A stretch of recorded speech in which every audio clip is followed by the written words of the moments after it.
दंगल मेरे साथ, और दंगल में आज हम बात कर रहे हैं मंत्री कपिल देव अग्रवाल से, जिनके पास है कौशल विकास मंत्रालय। कपिल देव जी, आप सुन पा रहे हैं मेरी आवाज? जी जी नमस्कार। जी नमस्कार। सबसे पहले तो यही जानना चाहूंगी कि कौशल विकास मंत्रालय जो आपके पास है, किस तरह से युवाओं को इसके साथ जोड़ रही है यूपी सरकार? देखिए, आदरणीय प्रधानमंत्री श्री नरेंद्र मोदी जी के कुशल मार्गदर्शन में और आदरणीय मुख्यमंत्री योगी आदित्यनाथ जी का एक शानदार मार्गदर्शन, उनका नेतृत्व युवाओं को लगातार स्किल से जोड़ने का काम करता है। जी। प्रधानमंत्री जब राष्ट्रीय शिक्षा नीति 2020 लेकर के आए एनईपी, तभी से उन्होंने संकल्प लिया कि हम युवाओं को पढ़ाई के साथ साथ स्किल करने का काम करेंगे। जी। तो कक्षा 6 से 8, कक्षा 9 से 12 और 12 के बाद ग्रेजुएशन, यानी बच्चे पढ़ाई भी करें, कंपटीशन की तैयारी भी करें, लेकिन साथ साथ वो स्किल्ड भी हों। तो विभिन्न सेक्टरों में हम युवाओं को स्कूल में भेज करके ट्रेनिंग कराने का काम कर रहे हैं। हमारे ट्रेनिंग पार्टनर्स हैं DDU, GKY में, UPSDM के द्वारा, भारत सरकार के द्वारा, प्रदेश सरकार के द्वारा अलग अलग सेक्टर में हमारी ट्रेनिंग चल रही है। एक बड़ा काम हमारे डिपार्टमेंट के द्वारा हुआ है कि टाटा के साथ हमने कोलैबोरेशन करके और लगभग 6,000 करोड़ रुपए से प्रत्येक उत्तर प्रदेश के जनपद में, यानी प्रत्येक जनपद में 2 सेंटर हमने बनाए, जिनका एरिया लगभग 10,000 स्क्वायर फीट का है। उनमें लेटेस्ट टेक्नोलॉजी के जो सेक्टर है, लॉन्ग टर्म कोर्सेज भी और शॉर्ट टर्म कोर्सेज भी। उसमें उदाहरण के लिए आर्टिफिशियल इंटेलिजेंस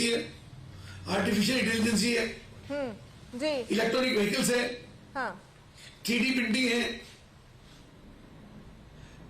अच्छा, और इसके अलावा प्लम्बिंग है, जी, रोबोटिक है, ड्रोन है, सोलर है। तो ये जो लेटेस्ट आज देश की इंडस्ट्री डिमांड है, उनके अनुरूप हम लोगों को ट्रेनिंग कराने का हम काम कर रहे हैं। अच्छा, युवाओं के साथ साथ कितनी महिलाओं को या लड़कियों को आप कौशल रोजगार के साथ जोड़ पाए हैं? तो लड़कियों के लिए बराबर की अपॉर्चुनिटी है, लड़कियों के बराबर के अवसर महिलाओं के, लड़कियों के लिए है। लड़कियां बहुत सारी काम करती है। हमारे लखनऊ सेंटर पे आइए, लखनऊ सेंटर पे उदाहरण के लिए हमारा सेंटर चलता है रेमेंड्स का, और रेमेंड्स में इतनी महिलाएं काम करती हैं। वो रेमेंड महिलाओं को, युवतियों को ट्रेनिंग दिलवाता है, रेमेंड कैसे काम करता है, कैसे उसकी ड्रेस डिजाइनिंग होती है, कैसे उसकी कटिंग होती है, कैसे सिलाई होती है, और रेमेंड उन युवतियों को, महिलाओं को तुरंत रोजगार देने का काम करता है। और ऐसे बहुत सारे सेंटर हमारे उत्तर प्रदेश के अंदर चलते हैं। तो महिलाओं के लिए समान और अपार अवसर है महिलाओं के लिए काम करने का। आपका एक बयान मैंने देखा जिसमें आपने कहा कि नए इजराइल की जो स्थापना है वो कौशल जो युवक हैं, युवा हैं, वो अब करेंगे, क्योंकि जो पैक्ट हुआ है उसमें 5,000 युवाओं को भेजा जाएगा।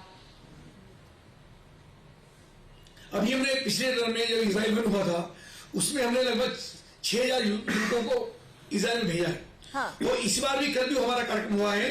अभी भी हमारे अलीगंज के अंदर वो टेस्ट चल रहा है। इजराइल की पूरी टीम आई हुई है, लगभग 8 लोग 10 लोग इजराइल से आए हैं, और वो उन बच्चों की ट्रेनिंग भी करा रहे हैं, उनका एग्जाम भी ले रहे हैं, उनका परीक्षण भी कर रहे हैं। ऐसे सब युवाओं को प्रशिक्षित करके, ट्रेनिंग करा करके उनको हम इजराइल भेजने का हम काम कर रहे हैं।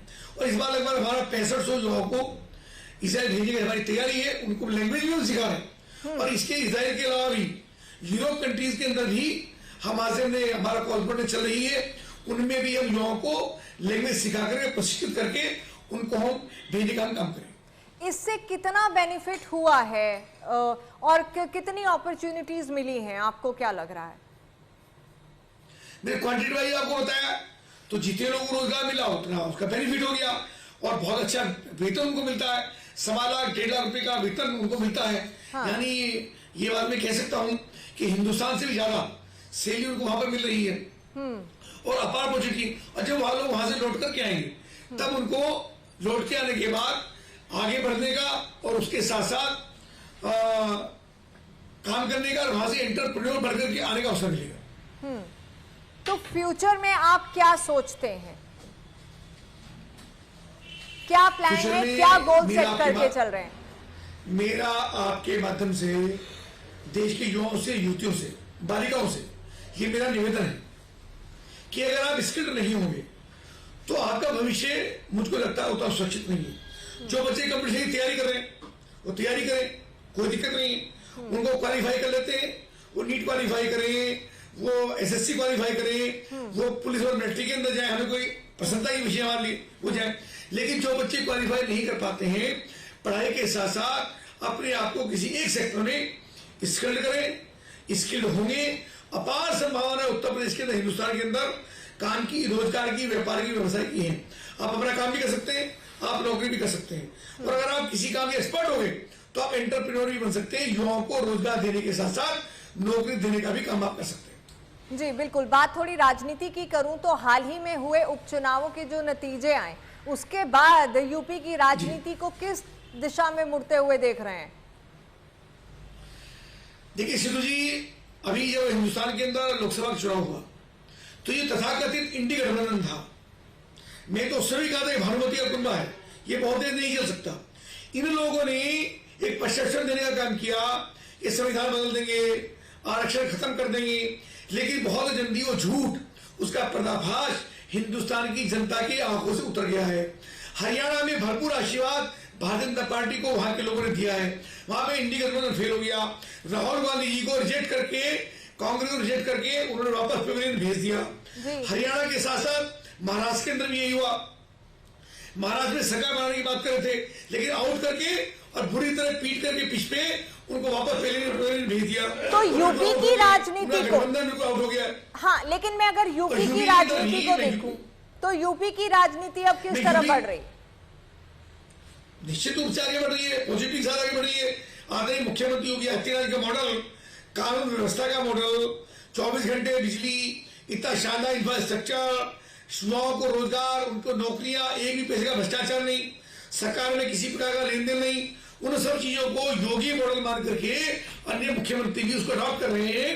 और उत्तर प्रदेश के अंदर जो 9 7 सीटें आई हैं, और खासतौर कुदर की चर्चा मैं आपसे करूंगा कि कुदर की में भरपूर वोट मुस्लिम समाज के लोगों ने भी भारतीय जनता पार्टी को देने का काम किया। इसका मतलब यह हुआ कि मुस्लिम इस बात को समझ गया है कि समाजवादी पार्टी रॉन्ग ट्रैक पर चल रही है, गलत दिशा में जा रही है। उनके नेता श्री अखिलेश यादव गुंडों को, माफियाओं को, दंगाबाजों को, पत्थरबाजों को संरक्षण देने का काम कर रहे हैं, और कभी भी वो पॉजिटिव सा बात नहीं करते, और लगातार समाज में बिखराव का एक मैसेज देने का काम कर रहे हैं। और आदरणीय मुख्यमंत्री योगी आदित्यनाथ जी प्रदेश को लगातार प्रगति के बाद आगे बढ़ाने का काम कर रहे हैं। तो बटेंगे तो कटेंगे वाला जो स्लोगन है, जो नारा है, अब वही आगे बढ़ता हुआ देख रहे हैं आप उसका थोड़ा थीम समझिए। लोग उसको थोड़ा सा सांप्रदायिक भावना के साथ जाते हैं। हाँ। उन्होंने कहा कि समाज नहीं बटेगा, जातिगत गठबंधनों में जातियों के हम नहीं बटेंगे। हाँ। हम ओबीसी एससी में नहीं बटेंगे, हम वैश्य, ब्राह्मण, पाल, सैनी, कश्यप, ठाकुर, बनिया, ब्राह्मण ये नहीं करेंगे। एक साथ रहेंगे, एक साथ मिलकर के आगे बढ़ने का हम काम करेंगे। जब एक साथ बढ़ेंगे तो परिणाम भी अच्छे आएंगे, और उसका सामाजिक समीकरण भी अच्छा होगा, सामाजिक सद्भाव भी होगा, और समाज के अंदर दंगे झगड़े भी नहीं होंगे, और उसके कारण से देश भी मजबूत होगा, और भारतीय जनता पार्टी थोड़ी मजबूत होगी। अगर देश मजबूत होगा तो निश्चित रूप से हम सब लोग उस रास्ते में आगे बढ़ रहे हैं। तो संभल की जो हाल ही में घटना हुई है, उस घटना को किस तरह से आप देखेंगे? मैं चर्चा करूंगा दोबारा। श्री अखिलेश यादव जी जिस प्रकार से, अब आप देखिए टेलीविजनों पर लगातार फोटो आ रहे हैं, जिन्होंने दंगे किए, पथराव किए, उनके हाथ में पत्थर है, पत्थर मारते हुए, महिलाएं पत्थरबाजी करती हुई, उनके फोटो जारी हो रहे हैं, और श्री अखिलेश यादव जी वही ट्वीट करके और पुलिस को धता बताने का काम कर रहे हैं, पुलिस को दोषारोपण कर रहे हैं, पुलिस पर पथराव हो रहा है। लेकिन वही पुलिस जिसने अखिलेश यादव के साथ 5 साल काम किया उनके नेतृत्व में, उनके लिए भी सुरक्षा करने का काम किया, उसी पुलिस को बदनाम करने का श्री अखिलेश यादव जी लगातार कर रहे हैं। तो मुझको लगता है संभल के अंदर जिन्होंने गुंडे की है, पथराव किया है, कानून व्यवस्था को ध्वस्त करने का काम किया है, काम के अंदर बाधा डालने का काम किया है, ऐसे सब लोगों को उनके फोटो चिन्हित करके उनके मुकदमे, उन पर कार्रवाई होने का काम हुआ।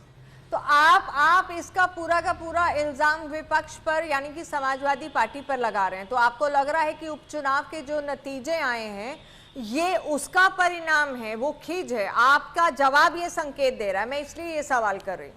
समाजवादी पार्टी जो चुनाव में बुरी तरह की हार हुई है, जो हर्ष समाजवादी पार्टी का हुआ है, जैसे उनको बैक टू पेविलियन को भेजा है, तो श्री अखिलेश यादव जी को बर्दाश्त नहीं कर पा रहे, इसलिए वो उनके संरक्षण में लोग, उनकी पार्टी के लोग, उनके समाजवादी पार्टी के सांसद वो नामजद हुए।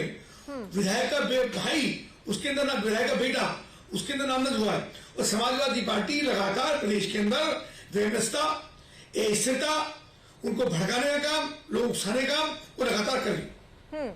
कांवड़ यात्रा के से पहले आपका एक बयान भी आया था जो बाद में काफी आगे भी चर्चा में हुआ कि हिंदू नाम दुकानदार इस्तेमाल ना करें अपनी पहचान छुपाने के लिए, और अब तो महाकुंभ आस्था का वो पर्व आ रहा है, क्या कहना चाहेंगे आप? देखिए, जिस प्रकार की घटना हिंदुस्तान के अंदर हुई, थूकने का काम, और भी जो मैं टेलीविजन पर नहीं बोल सकता, आपके चैनल पर नहीं बोल सकता, गंदगी करने का काम, तो इसके अलावा सबसे महत्वपूर्ण बात यह है कि सब आपने अभी इंट्रोड्यूस कराया तो अपना नाम बताया कि सुधु जी बोलिए, मेरा नाम कपिल देव, मैं आपके सामने बोल रहा हूँ। सब एंकर बोलते हैं, सब लोग बोलते हैं। आप ट्रेन में जाते हैं या प्लेन में जाते हैं तो आपका नाम से रिजर्वेशन होता है, तो आप अपना नाम छिपा करके व्यापार क्यों करना चाहते हैं? और मैंने प्रत्यक्ष देखा है, मैं इस बात तक गवाह हूं कि दुकान पर नाम लगाता किसी हिंदू देवी देवता का, उनके नाम से दुकान खुली हुई थी, रेस्टोरेंट खुला हुआ था और अंदर मीट बन रहा था, नॉन वेज बन रहा था और नाम लिखा था वैष्णो ढाबा। तो ये जो भ्रमित करने का काम था, इस पर हमने आपत्ति की कि जो लोग मुस्लिम हैं वो मुस्लिम के नाम ढाबा चलाएं, जो हिंदू हैं हिंदू के नाम ढाबा चलाएं, जिसको मुस्लिम के ढाबे में खाना खाना है हमें कोई आपत्ति नहीं है। बहुत सारे हिंदू भी नॉनवेज खाते हैं, वो खाए, हमें कोई आपत्ति नहीं है।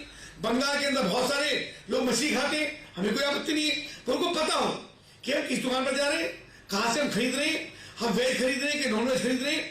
जब खाते हो हरिद्वार, ऋषिकेश, गंगोत्री, यमुनोत्री और लोग जाते तीर्थ पर, और जब उनको शुद्ध वैष्णव ढाबा लिखा मिलता है तो ये मान करके कि वैष्णव ढाबा है, वो ढाबे रुक जाते हैं।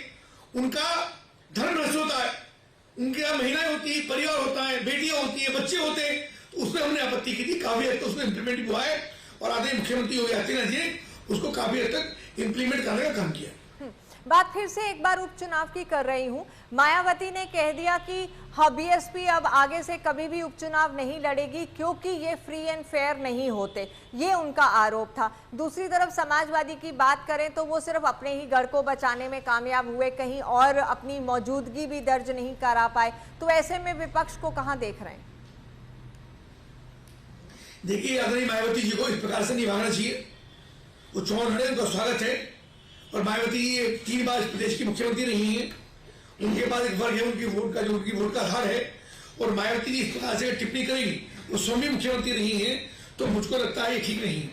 और जहां तक समाजवादी पार्टी की बात है, समाजवादी पार्टी भी बहुत हतप्रद है, निरुत्साहित है, उदासीन है, उनके चेहरे की भाव भंगिमाएं बदल गई है ये परिणाम देख करके। उनको ये उम्मीद नहीं थी कि भारतीय जनता पार्टी को इतना प्यार, आशीर्वाद यहाँ की जनता, प्रदेश की जनता दे सकती है।